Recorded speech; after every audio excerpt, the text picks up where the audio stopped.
জীবনে কোনো লাশ কাঁধে নেই নাই, একটি লাশ আমি কাঁধে নিয়েছি, সেটা আমার বাবার লাশ। জীবনে কোনো লাশকে আমি গোসল দেইনি, একটি মাত্র লাশকে আমি গোসল দিয়েছি, সেটা আমার বাবার লাশ।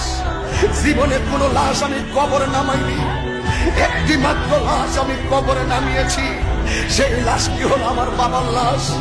একটি অনুরোধ করে দিয়ে যাই যুবক তোমাকে, আজকে তুমি অস্থির হয়ে পড়েছো, আজকে তোমার বাবাকে তুমি শত্রু মনে করতেছ।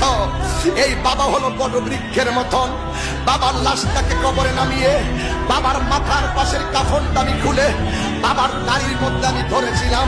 সেদিন ভেবেছিলাম বাপটা আমার কত সম্পদ, বাপটা আমার কত অনুপ্রেরণা, বাবা আমার কত স্পিরিট, বাবা আমার কত উৎসাহ উদ্দীপনা।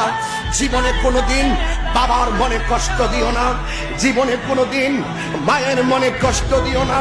আজকে যারা বাবা বাবা রয়েছে যাদের সংসারে, তাদের মতো সৌভাগ্যবান আর কেউ নেই।